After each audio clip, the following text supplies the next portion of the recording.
স্বামী স্ত্রী মহব্বত ভালোবাসা আমাদের ভিতরে অনেকের নাই, ঠিক কিনা? আহারে, আপনারা তো বোঝেন না, স্ত্রীকে যদি একটা সুন্দর কমলা লেবু বা আপেল দেন, সারা রাত আপনার খেদমত করবে। সুবহানাল্লাহ বলেন। আপনারা তো নতুন নতুন, আপনাদের কথা বলছি না, আপনারা ভালো মানুষ।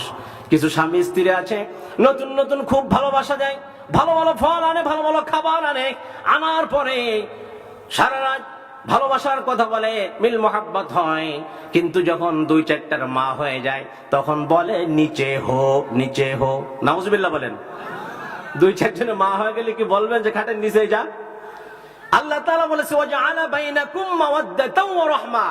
যখন মানুষ স্বামী স্ত্রী যখন বিরুদ্ধ হয়ে যায়, বয়স্ক প্রাপ্ত হয়ে যায়, তখন তাদের মহব্বত আমি আল্লাহ আরো বাড়াই দিই। সুবহানাল্লাহ বলেন। যে কথা বলতেছিলাম, একটা আপেল দিলে সারা রাত খেদমত করবে, আর 2টা দিলে তো উপায় নাই। সুবহানাল্লাহ বলেন। আবার কিছু স্ত্রী আছে শাড়ি ছায়া ব্লাউজ, সুন্দর সুন্দর খাবার, গাড়ি বাড়ি করে দিবেন, তারপরে বলে কি দাও, কিছু হয় না। কি দাও, কিছু হয় না। এরকম আছে না? আপনাদের এখানে মনে হয় নাই, ঢাকা শহরের কথা বলছি।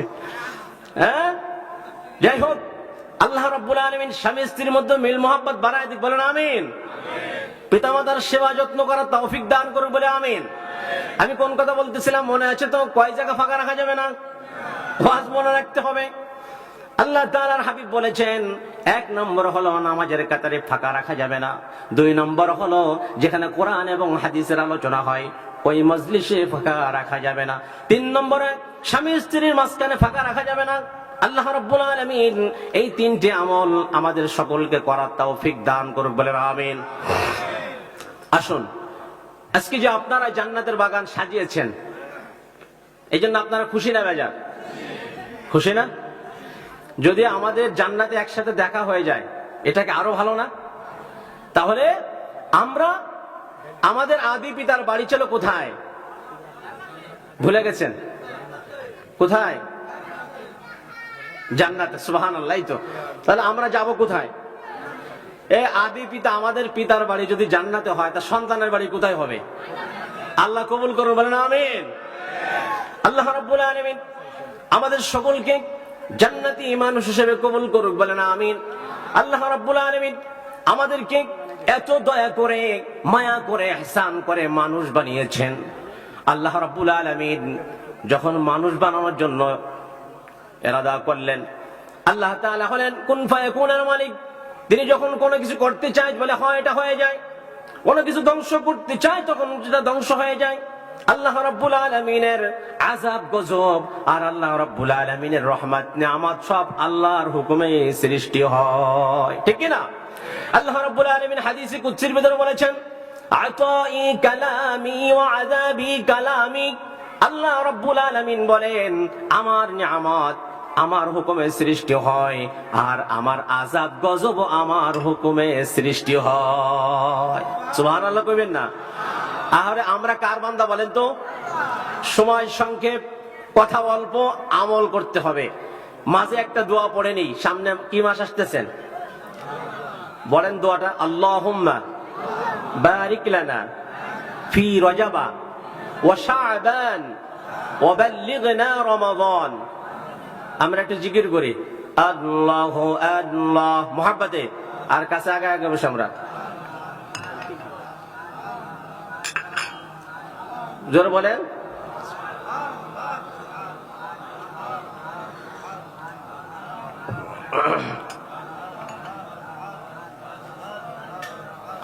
কেউ বলতেছে আল্লাহ আল্লাহ, এভাবে না। আমি কিন্তু আপনাদের ভালোবাসি, একটু মহব্বতে বলেন। এইখানে আল্লাহ আল্লাহ বলে শেষ না, কতদিন পর্যন্ত আল্লাহকে ডাকতে হবে? আমার কাছ থেকে শুনবেন না আল্লাহ বলেছেন, সেটা আমার জবান থেকে শুনবেন। আমি বলবো আল্লাহ বলেছেন, কোথায় বলেছেন, কতদিন পর্যন্ত আমাদের জিকির করতে হবে, কতদিন পর্যন্ত আল্লাহ তাআলাকে স্মরণ করতে হবে, কতদিন পর্যন্ত সিজদা দিতে হবে, কতদিন পর্যন্ত আল্লাহর প্রশংসা করতে হবে, এটা আল্লাহর কোরআনুল কারীম থেকে আমরা শুনবো। সবাই রাজি আছি কিনা? তাহলে একটু মহব্বতে আরো একটু জিকির করে তারপর বলবো, আল্লাহ আল্লাহ আল্লাহ আল্লাহ আল্লাহ আল্লাহ।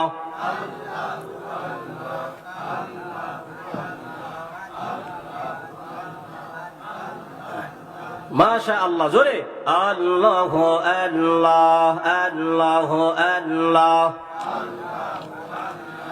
হৃদয়ের জানালা খুলিয়া এখন এসো আল্লাহর নামে তাসবিহ জপি মন।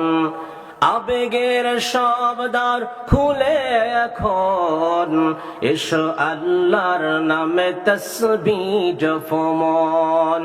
আল্লাহ আল্লাহ আল্লাহ আল্লাহ আল্লাহ আল্লাহ লা ইলাহা ইল্লাল্লাহ মুহাম্মাদুর রাসূলুল্লাহ সাল্লাল্লাহু আলাইহি ওয়াসাল্লাম। আমি যে কথা বলতেছিলাম যে আমরা কার গোলাম? আমাদের হায়াতের মালিক কে? মউতের মালিক কে? রিজিকের মালিক কে? কুল কায়নাতের মালিক কে? বিশ্বাস করি। কুরবানির দিন একটা দোয়া পড়ি আমরা, ইন্না সালাতি ওয়া নুসুকি ওয়া মাহইয়ায়া ওয়া মামাতি লিল্লাহি রাব্বিল আলামিন। আল্লাহু আকবার। সবাই আমার সাথে জবান খুলে বলুন, ইন্না সালাতি ونسكي ومحياي ومماتي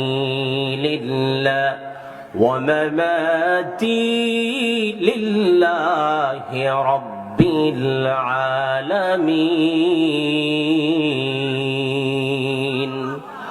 আল্লাহু আকবার, জোরে বলেন আল্লাহু আকবার। যত দূর যাবে শয়তান তত দূর ভেগে যাবে। সুবহানাল্লাহ বলেন। মাশাআল্লাহ, খুব ভালো লাগতেছে। আমি যে কথা বলতেছিলাম, আল্লাহ তাআলা যে বলেছেন, কি বলেছেন কোরআনের ভিতরে, আমরা কি বলতেছি, আমরা কি বলে সাক্ষ্য দিচ্ছি? ইন্না সালাতি, নিশ্চয় আমার আপনার নামাজ, নিশ্চয় আমার নামাজ, অনুসুকি, নিশ্চয় আমার কুরবানি, অমামাতি অমাহিয়ায়া, আল্লাহ তাআলার কাছে আমরা কি বলি? স্বীকার করে নিচ্ছি রব্বুল আলামিন নিশ্চয় আমার নামাজ, আমার কুরবানি, আমার হায়াত, আমার মওত একমাত্র কেবলমাত্র শুধুমাত্র আল্লাহ রব্বুল আলামিনের জন্য, ঠিক কিনা? আল্লাহ রব্বুল আলামিন তার ইবাদত কতদিন আমরা করব? কতদিন তার প্রশংসা করব? আল্লাহ তাআলা সূরা হিজরের ভিতরে বলে দিয়েছেন, ফাসাব্বিহ বিহামদি রাব্বিকা ওয়া কুম মিনাস সাজিদিন ওয়া'বুদ রাব্বাকা হাত্তা ইয়াতিয়াকাল ইয়াকিন। আল্লাহু আকবার। এই আয়াতের ভিতরে এই দুটো আয়াত, অর্থাৎ সূরা হিজরের 97, 98 এবং 99, এই সূরাটা 99 আয়াত পর্যন্ত শেষ। 98 এবং 99 নম্বর আয়াত আল্লাহ তাআলা বলে দিয়েছেন, ফাসাব্বিহ, ফাসাব্বিহ, তোমরা তাসবিহ পাঠ করো, তোমরা আমার প্রশংসা করো, বিহামদি রাব্বিকা ওয়া কুম মিনাস সাজিদিন, আর সিজদাকারীদের অন্তর্ভুক্ত হয়ে যাও। আল্লাহর প্রশংসা, আল্লাহর মহিমা, আল্লাহর তাসবিহ, আল্লাহর বড়ত্ব ঘোষণা করো, আর সিজদাকারীদের অন্তর্ভুক্ত হয়ে যাও। সুবহানাল্লাহ বলেন। কতদিন সিজদা দিবে? কতদিন আল্লাহর গোলামি করবে? কতদিন যাকাত দিবে? কতদিন হজ করবে? আল্লাহ পরের আয়াতে বলতেছেন, ওয়া'বুদ রাব্বাকা হাত্তা ইয়াতিয়াকাল ইয়াকিন। আল্লাহু আকবার। আল্লাহ রাব্বুল আলামিন পরের আয়াতে বলতেছেন, তোমরা ততদিন পর্যন্ত আমি আল্লাহ রাব্বুল আলামিনের গোলামি করবে, আমি আল্লাহ রাব্বুল আলামিনের প্রশংসা করবে, আমি আল্লাহ রাব্বুল আলামিনের ইবাদত করবে ততদিন পর্যন্ত, যতদিন পর্যন্ত নিশ্চিত মালাকুল মউত না আসতেছে। সুবহানাল্লাহ কোন? কে বলেছেন? মুখস্থ করা যাবে না। আজকে ওয়াজ খালি শুনবেন, এক কান্দে শুনবেন আর এক কান্দে বের হয়ে যাবে। আজকাল তো ওয়াজ নাই, ইউটিউবের ভিতরে সব শুনি, আর ওয়াজের মাহফিলে যায় লাভ কি? জান্নাতের বাগিচায় যায় লাভ কি? এটা এখন বোঝা যাবে না, চোখ বোঝার পরে বোঝা যাবে, ঠিক কিনা? আল্লাহ তাআলার হাবিব বলেছেন, ও আমার সাহাবীরা, তোমরা জান্নাতের বাগিচায় দুনিয়ার মধ্যে বেশি সময় ব্যয় করবে, দুনিয়াতে তোমরা জান্নাতের বাগিচায় বেশি বেশি যাতায়াত করবে, বিচরণ করবে। সাহাবা বলেন, ইয়া রাসূলুল্লাহ, ইয়া হাবিবাল্লাহ, দুনিয়ার মধ্যে আবার জান্নাতের বাগান কোনটা? নবীজি বললেন, যেখানে কোরআন এবং হাদিসের আলোচনা হয় ওই জায়গাটা, ওই স্থানটা জান্নাতের বাগানে পরিণত হয়ে যায়। মাশাআল্লাহ। তাহলে আমরা যেটা শুনতেছিলাম, আল্লাহ তাআলার গোলামি কতদিন করব? কতদিন পর্যন্ত আল্লাহর প্রশংসা করব? কতদিন পর্যন্ত আল্লাহ তাআলাকে সিজদা দিব? আল্লাহ তাআলা বলে দিয়েছেন, ওয়া'বুদ রাব্বাকা হাত্তা ইয়াতিয়াকাল ইয়াকিন। তাফসীরের মধ্যে এসেছে, মুফতি তাকি উসমানী সাহেব লেখেন, ইয়াকিন বলা হয়েছে তোমার মাথার কাছে যতক্ষণ পর্যন্ত মালাকুল মউত আজরাইল না আসতেছে, শ্বাস নিঃশ্বাস যতক্ষণ পর্যন্ত আমার আপনার দেহে থেকে যাবে আর ঢুকবে, বের হবে আর ঢুকবে, শ্বাস নিঃশ্বাস যতদিন থাকবে, এ দেহে যতদিন থাকবে প্রাণ, ততদিন আল্লাহ রাব্বুল আলামিনের গোলামি করতে হবে। কার কথা? জোরে বলেন না, কার কথা? আল্লাহ তাআলা বলে দিয়েছেন, তাই ততদিন পর্যন্ত তোমরা আমার গোলামি করবে, আমাকে সিজদা দিবে, আমার প্রশংসা করবে, আমার বড়ত্ব ঘোষণা করবে, যতক্ষণ পর্যন্ত তোমার মৃত্যু না আসবে। আল্লাহু আকবার। তাহলে মৃত্যু আসা আগ পর্যন্ত আমরা কার গোলামি করব? আল্লাহর গোলামি করব।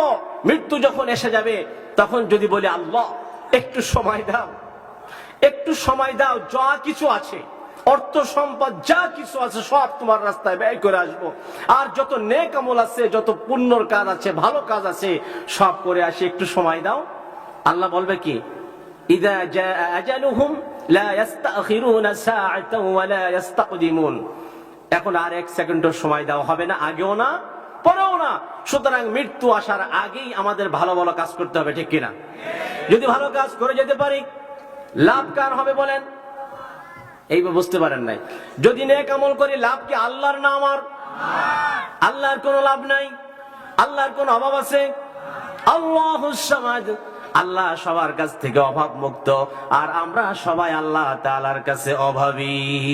বিশ্বাস হয় কি হয় না? কাফেররা যখন আল্লাহর নবীকে বিভ্রান্তির ভিতরে ফালালেন, বিভিন্ন প্রশ্ন করলেন আল্লাহর জাতের ব্যাপারে, আল্লাহর পরিচয়ের ব্যাপারে, যখন কাফেররা বলল, হে মুহাম্মদ, আমরা বলি সাল্লাল্লাহু আলাইহি ওয়াসাল্লাম, একটু সাল্লাল্লাহু আলাইহি ওয়াসাল্লাম জোরে বলা যাবে না? একবার দুরূদ পড়লে 10টা নেকি হয়, 10টা রহমত নাজিল করে, 10টা করে মর্যাদা আল্লাহ তাআলা তার জন্য বাড়ায় দেয়। সুবহানাল্লাহ।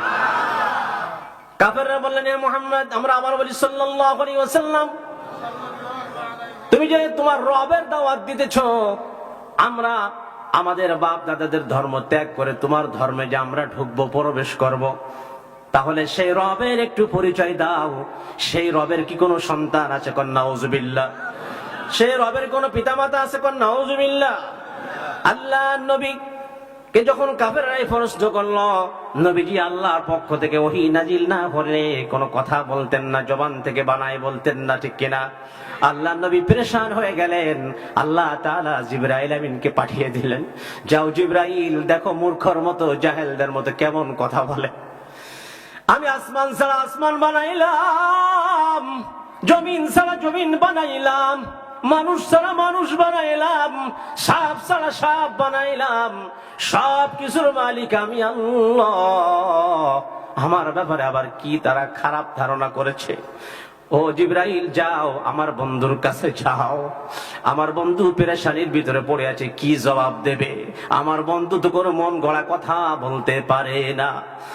এ জিবরাইল, যাও আমার বন্ধুকে যাই সালাম করো, আর বলো কুল হুয়াল্লাহু আহাদ। সবাই একটু বলেন না, কুল হুয়াল্লাহু আহাদ আল্লাহুস সামাদ লাম ইয়ালিদ ওয়া লাম ইউলাদ ওয়া লাম ইয়াকুল লাহু কুফুয়ান আহাদ। আল্লাহু আকবার।